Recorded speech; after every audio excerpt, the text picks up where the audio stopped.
ఆవేదన అన్ని కూడా ఈరోజు బయటపడి ఒక్కొక్కరు ఒక్కొక్క సంతకంతో ఒక ఆయుధం లాగా గవర్నమెంట్కి పంపించడానికి ఈరోజు ముందుకు వచ్చి సంతకాలు పెట్టడం కూడా జరిగింది.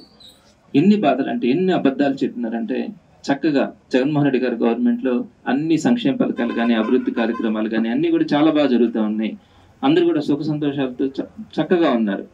ఏదైతే చంద్రబాబు నాయుడు గారు ఎలక్షన్స్కి ముందు ఎట్టైనా సరే ఈసారి గెలవాలా అన్న ఆలోచనతో చెప్పినటువంటి అబద్ధం చెప్పకుండా అనేకమైనటువంటి అబద్ధాలు మోసాలు చేసి అవన్నిటిని కూడా ఈరోజు ఏవైతే కొత్తగా చేయకున్నా పర్వాలేదు, ఆల్రెడీ జగన్మోహన్ రెడ్డి గారు అలవాటు చేసినటువంటి కార్యక్రమాలు కానీ, అదేవిధంగా జగన్మోహన్ రెడ్డి గారు తీసుకొచ్చినటువంటి డెవలప్మెంట్ యాక్టివిటీస్, మెడికల్ కాలేజెస్ కానీ, పోర్టులు కానీ, ఇవన్నీ కూడా ఫిషింగ్ హార్బర్లు కానీ, ఇవన్నీ కూడా ఏ ఒక్కటి కూడా అటు సంక్షేమ పథకాలు కానీ డెవలప్మెంట్ యాక్టివిటీస్ కానీ కొత్తవి చేయకపోగా ఆల్రెడీ ఉండే వాటిని నాశనం చేస్తున్నటువంటి ఘనత ఈ కుటుంబ ప్రభుత్వానికి చెందుతుంది.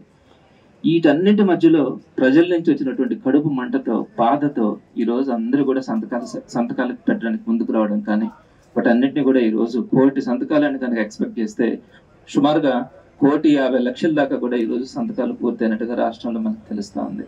ఇంత స్పందన, ఇంకా 3 సంవత్సరాల అధికారం ఉంది కుటుంబ ప్రభుత్వానికి, అయినా కూడా ఈరోజు ఎవరు కూడా లెక్క చేయనటువంటి పరిస్థితి. ఈరోజు ఎస్పీ గారు కూడా ఒక మీటింగ్ పెట్టినారు జిల్లాలో. సో ఆమె కమిట్మెంట్ గానే చెప్తా ఉన్నారు, తప్పకుండా నాన్ పొలిటికల్ గా మేము ముందుకెళ్తామని కూడా చెప్పడం జరిగింది. సంతోషమే. అయితే ఇక్కడ ఉన్నటువంటి పొలిటీషియన్స్ మాత్రం ఎక్కడ కూడా వాళ్ళ పనిని వాళ్ళని చేసుకునే పరిస్థితి కనిపించట్లా. కొన్ని పోలీస్ స్టేషన్స్ లో అయితే సెటిల్మెంట్స్ కూడా జరుగుతూ ఉన్నాయి. అంటే ఏదో ఒక కేసు ద్వారా పిలిపించడం, నీ మీద గంజాయి కేసు పెడతామని చెప్పడం, గంజాయిని అరికట్టట్లా, దాన్ని వాడుకుంటా ఉంటారు. ప్రతిపక్ష పార్టీలో పనిచేస్తున్నటువంటి నాయకులు కానీ కార్యకర్తలు కానీ భయపెట్టడానికి ఈ గంజాయి కేసులను వాడుకుంటా ఉన్నారు. గంజాయి కేసు కఠినతరం చేయడం అవసరం, కానీ ఆ గంజాయి కేసులు వీళ్ళు పట్టుకోవాలనుకుంటే ఎంతసేపు అండి? కరెక్ట్గా 1 వారం రోజుల లోపల నెల్లూరు జిల్లాలో ఉన్నటువంటి వీటన్ని చిల్లర బ్యాచ్లన్నింటినీ కూడా పట్టుకునే శక్తి మన పోలీస్ డిపార్ట్మెంట్కి ఉంటుంది. వాళ్ళకేమన్నా ఇంటర్నేషనల్ నాలెడ్జ్ ఏమి ఉండదు, అందరూ కూడా కూలీ నాలెడ్జ్ చేసుకునే వాళ్ళే. ఒక్కరిని పట్టుకుంటే మొత్తం అందరూ కూడా సుమారుగా మాక్సిమం అంటే 300 మంది ఉంటారు వ్యాపారం చేసేవాళ్ళు. వారందరినీ కూడా పట్టుకునే శక్తి వాళ్ళ దగ్గర ఉంటుంది, కానీ వాళ్ళని పట్టుకొని ఇచ్చే పరిస్థితి ఈ రాజకీయ నాయకుల దగ్గర లేదు.